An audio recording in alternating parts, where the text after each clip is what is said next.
Les attentats qui ont frappé la France en 2015 soulignent donc combien la menace terroriste pèse lourdement sur notre pays. Cette menace nous saisit, comme vient de le rappeler avec force le Président de la République en concluant le Conseil des ministres. Un chiffre parle de lui-même.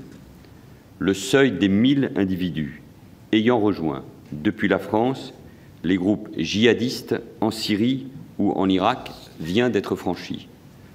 Environ 600 d'entre eux y sont toujours et on estime à 148 le nombre d'individus y ayant trouvé la mort. 250 sont revenus sur notre sol. Les individus radicalisés en provenance de nombreux continents rejoignent Daesh, l'État islamique. Beaucoup d'entre eux viennent de nombreux pays d'Europe, pas seulement de France ou de Belgique. Il y a aussi de nombreux francophones, et on sait que les combattants se regroupent souvent en fonction de leur langue pour se former et préparer des actions terroristes sur notre sol.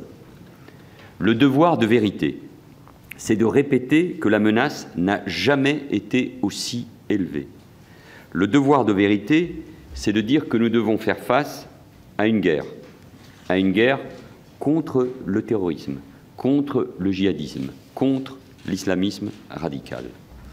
Dire cette vérité, c'est le préalable à une action maîtrisée, s'inscrivant nécessairement dans la durée, car nous sommes confrontés à une situation inédite et à un combat sans précédent.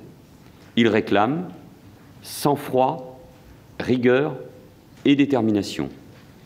Il réclame surtout de ne rien céder sur notre état de droit, car c'est avec la force du droit, toujours avec la force du droit, que se battent les démocraties. Depuis 2012, le Président de la République et le gouvernement ont pris en responsabilité les mesures à la hauteur de la situation, avec une seule ligne de conduite, l'efficacité pour protéger nos concitoyens. L'efficacité, la responsabilité, c'était d'abord renforcer notre cadre législatif pour empêcher les départs d'individus et consolider nos dispositifs de renseignement. Nous avons également renforcé nos moyens humains et lutté plus efficacement contre la radicalisation sur Internet, en milieu carcéral et en étant intraitables contre les prêcheurs de haine. L'efficacité, la responsabilité, c'était aussi déclarer l'état d'urgence au soir du 13 novembre, puis le prolonger pour 3 mois. Le Parlement l'a fait à la quasi-unanimité le 20 novembre dernier. Cet état d'urgence s'inscrit pleinement dans l'état de droit. L'accroissement des moyens d'action des préfets et des services de police ne diminue en effet en rien les prérogatives du juge. La détection, la recherche et le démantèlement des associations de malfaiteurs à caractère terroriste sous la conduite de l'autorité judiciaire demeurent et demeureront toujours le pivot de notre stratégie antiterroriste. Mais les mesures administratives exceptionnelles que nous avons prises permettent d'aller plus vite pour vérifier l'implication éventuelle de personnes dans des filières terroristes. C'est vrai également pour les individus liés au mouvement partageant et propageant discrètement ou publiquement la même idéologie. Derrière les personnes engagées dans les filières irako-syriennes, ils sont en effet plusieurs milliers à les soutenir, à les encourager, notamment sur les réseaux sociaux. Certains peuvent alors décider de passer à l'acte, même peu préparés ou sans être allés sur place. Il y a aussi les très nombreux signalements recueillis qu'il faut évaluer et vérifier. Aujourd'hui, vous le savez, 10 500 personnes ont une fiche S au titre de l'islamisme radical à des degrés d'implication très différents. Certains font l'objet d'une procédure judiciaire. Pour d'autres, les éléments recueillis ne le permettent pas. Chacun le comprend donc aisément. C'est l'ampleur de la tâche et le risque de nouveaux attentats qui ont justifié le déclenchement de l'état d'urgence. Bien évidemment, toute mesure administrative est susceptible d'un recours, et il y a des recours. Toute perquisition s'exerce sous le contrôle d'un officier de police judiciaire. Toute découverte d'infraction entraîne la saisine du juge. Le ciblage des mesures s'exerce sous l'autorité des préfets et selon les instructions très strictes édictées par le ministre de l'Intérieur. S'il y a eu des personnes visées à tort, sur la base de renseignements erronés ou imprécis, elles seront indemnisées. Et il est normal que la presse, qui joue pleinement son rôle de contre-pouvoir, s'en saisisse et accomplisse sa mission d'information. Mais une information complète nécessite aussi de présenter une nouvelle fois les résultats obtenus. Ainsi, en 40 jours, 2900 perquisitions administratives ont permis de saisir 443 armes, dont 40 armes de guerre. C'est 3 fois le nombre de saisies en temps normal dans l'ensemble des opérations de police et de gendarmerie. Bien sûr, après les premiers jours, où il a fallu agir vite pour désorganiser les filières, l'effet de surprise n'a plus joué. Le rythme de perquisition s'est donc ralenti, mais au profit d'un ciblage plus fin. De même, la majorité des décisions d'assignation à résidence ont été prises au cours des 2 premières semaines, en tout 312. Depuis, leur nombre s'est réduit avec 63 mesures nouvelles. Par ailleurs, 15 d'entre elles ont été levées, dont seulement 4 à la suite d'une décision de justice. Il faut bien évidemment en permanence prendre de nouvelles mesures en fonction des nouveaux renseignements recueillis. Mais ces mesures ne sont pas décidées au hasard ou pour servir d'exemple, contrairement à ce que nous pouvons lire ici ou là. D'ailleurs, sur les 50 référés liberté déjà jugés, seuls 4 ont entraîné une suspension de la décision administrative. Les résultats obtenus, ce sont également 298 personnes placées en garde à vue, 500 procédures judiciaires ouvertes, dont certaines pour des faits de terrorisme. Et tous les éléments n'ont pas encore été exploités. L'état d'urgence, c'est donc une mesure d'efficacité qu'il faut néanmoins adapter à notre époque. C'est ce que le gouvernement a fait dès le 20 novembre en rétablissant un plein accès aux juges pour les procédures d'urgence, en supprimant toute censure de la presse, en précisant et en encadrant les mesures de perquisition administrative et d'assignation à résidence. Grâce aux modifications apportées, le Conseil constitutionnel a validé hier soir le régime légal de l'assignation à résidence. J'imagine que vous l'avez bien noté. De plus, le gouvernement participe quotidiennement à la mission de contrôle exceptionnelle de la mise en œuvre de l'état d'urgence assurée par l'Assemblée nationale et le Sénat, selon les procédures d'investigation inédites. Le gouvernement, le ministre de l'Intérieur, la garde des Sceaux sont en permanence à la disposition des commissions parlementaires pour répondre à leurs demandes. L'état d'urgence, tel que nous l'avons bâti, n'est pas un régime d'opacité. C'est un régime transparent et donc contrôlé démocratiquement. La loi sur l'état d'urgence remonte toutefois à 1955, soit avant la Ve République, et la mise en œuvre d'un contrôle de constitutionnalité complet. L'avis du Conseil d'État, rendu le 11 décembre, saisi par le gouvernement, établit l'intérêt et la nécessité de donner une base constitutionnelle à ce régime civil de crise. C'est donc le premier point du projet de loi constitutionnelle adopté en Conseil des ministres ce matin. 3 raisons motivent ce choix. L'état de droit, c'est d'abord le respect de la hiérarchie des normes. Et c'est une garantie fondamentale qu'un régime de crise dérogatoire soit prévu par la norme la plus haute, c'est-à-dire le Conseil constitutionnel. Cela n'entraînera en rien le basculement vers un régime d'exception permanent. L'état d'urgence prendra fin dans quelques mois. Il est prématuré aujourd'hui de dire s'il sera renouvelé et dans ce cas pour combien de temps. Mais l'appréciation portée par le gouvernement et le Parlement à la fin de cette période de 3 mois devra être strictement proportionnée à la situation et à la menace. Cette appréciation ne peut être décidée par avance. La Constitution, c'est aussi la défense de nos grandes libertés. Borner les critères de déclenchement de l'état d'urgence et encadrer les procédures de prolongation dans la Constitution, c'est les mettre définitivement au-dessus de tout risque de dérive partisane. Désormais, elles ne pourront plus être élargies qu'avec la rigueur et la solennité de la procédure de révision constitutionnelle. Ceux qui affirment le contraire se trompent et d'ailleurs ne poursuivent pas l'objectif qu'ils se sont donné, assurer davantage notre démocratie et notre état de droit. C'est en constitutionnalisant l'état d'urgence qu'on donne plus de force à l'état de droit. Cette révision est enfin un gage d'efficacité. Elle permettra d'achever la définition du régime de l'état d'urgence et d'inscrire dans la loi des mesures qui n'ont pu l'être jusqu'ici en raison de ce défaut de base constitutionnelle. Conformément à l'avis du Conseil d'État, que le gouvernement a décidé de suivre, les mesures administratives décidées au titre de l'état d'urgence s'interrompront toutes en même temps que l'état d'urgence prendra fin. Nous ne retenons donc pas la sortie progressive de l'état d'urgence que nous avions prévue dans un premier temps dans le texte initial de révision de la Constitution, suivant ainsi donc l'avis du Conseil d'État. Les personnes qui continueraient de faire peser une menace spécifique pour l'ordre public pourront continuer de faire l'objet de surveillance ou de contrôle dans les conditions du droit commun, administratif ou judiciaire. Le second point, second article de cette réforme constitutionnelle, adoptée également par le Conseil des ministres, concerne la déchéance de nationalité.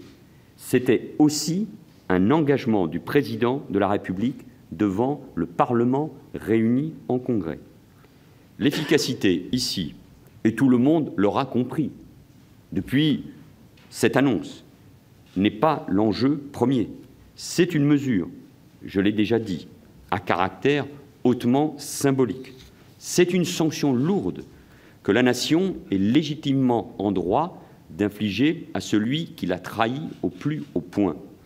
Tuer aveuglement des compatriotes au nom d'une idéologie, c'est exprimer un reniement sanglant, total et définitif de toute volonté de vivre ensemble sans distinction d'origine ou de religion. C'est donc renier l'âme de notre nation. Aujourd'hui, c'est un fait consacré dans notre droit, puis-je le rappeler.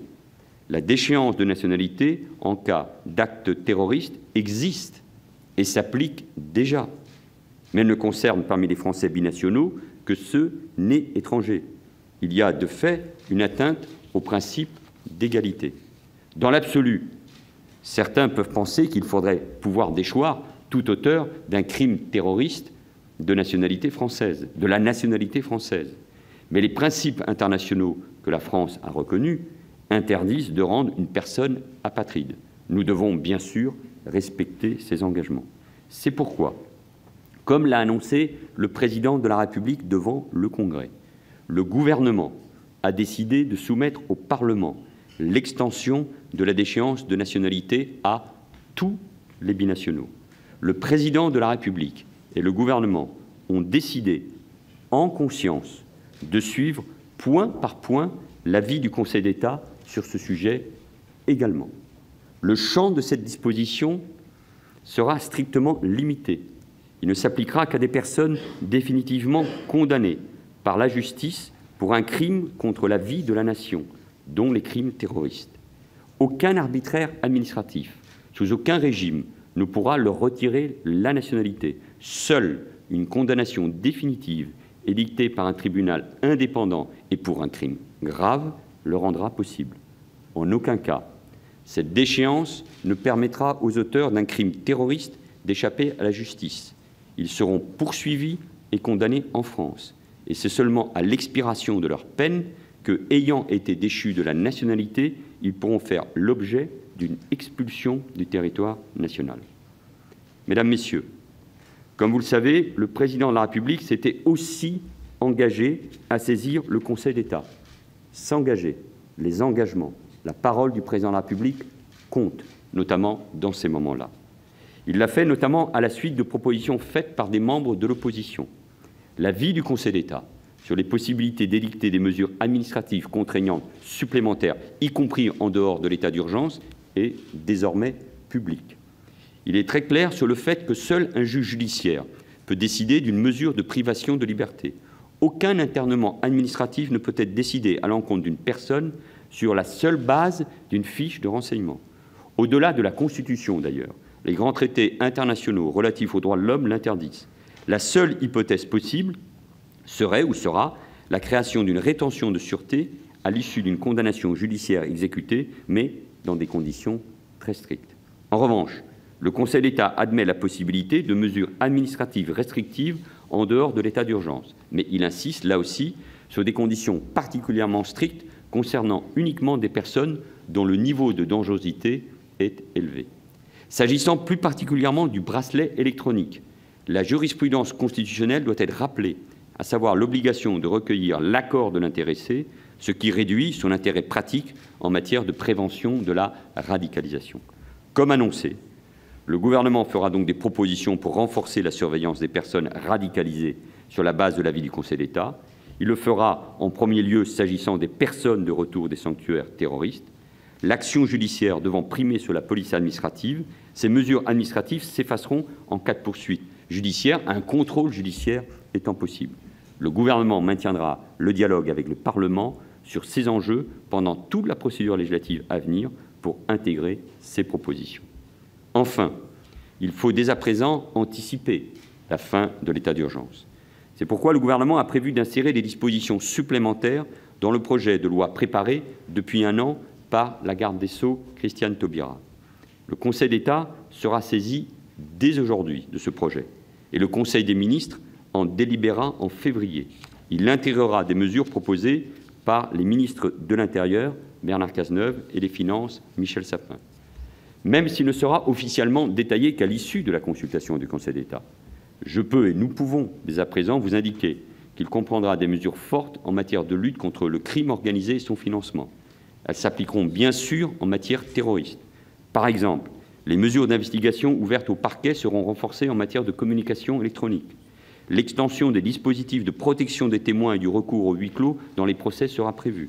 Les directives européennes en matière de lutte contre le blanchiment de capitaux sera transposées. Les dispositions récemment annoncées par le ministre de l'Intérieur sur les trafics d'armes y seront intégrées. Une incrimination nouvelle pour réprimer le trafic des biens culturels sera créée, car il n'est pas question que les groupes terroristes syriens ou libyens puissent recycler sur notre sol le fruit du pillage du patrimoine de l'humanité. Les dispositions relatives au contrôle d'identité seront renforcées afin de permettre l'inspection visuelle et la fouille des bagages. Comme annoncé, là aussi, le gouvernement présentera une disposition législative pour mieux définir les conditions d'usage des armes face à un périple meurtrier. Le régime de la légitime défense ne permet pas, en effet, de régler tous les cas de figure et est plus strict que les possibilités ouvertes par la Convention européenne des droits de l'homme. Enfin, le volet législatif des mesures de simplification de la procédure pénale, annoncé le 14 octobre à Matignon, en direction des policiers, gendarmes et magistrats enquêteurs, sera inclus dans ce projet de loi. Ce projet de loi sera équilibré, car les mesures d'investigation supplémentaires seront accompagnées d'un renforcement de certaines garanties procédurales, notamment prévues par 2 directives européennes devant être prochainement transposées. La garde des Sceaux, les ministres de l'Intérieur et des Finances ont présenté les grandes lignes de ce texte de loi il y a un instant en Conseil des ministres, complétant ainsi une nouvelle fois l'ensemble de notre arsenal. Mesdames, Messieurs, la lutte contre le terrorisme réclame d'agir sans relâche, en mettant en œuvre tous les dispositifs qui s'imposent. Une réforme constitutionnelle et un projet de loi s'annoncent. Ils nous donneront de nouveaux moyens d'agir. L'exigence nous ordonne, comme ce fut le cas en janvier et en novembre dernier, de nous rassembler, de faire preuve d'unité. C'est le sens du message que le Président de la République a voulu délivrer devant le Congrès.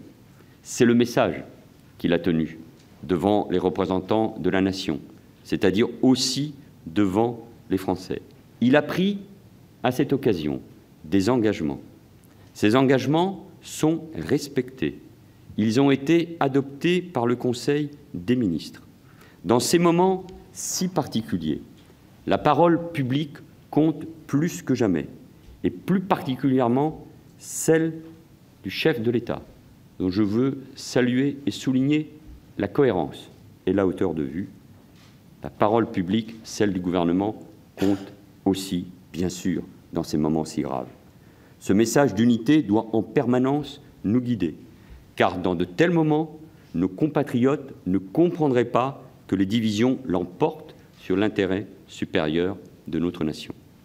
Mesdames, Messieurs, avec les ministres ici présents, nous sommes à présent disponibles pour répondre à vos questions.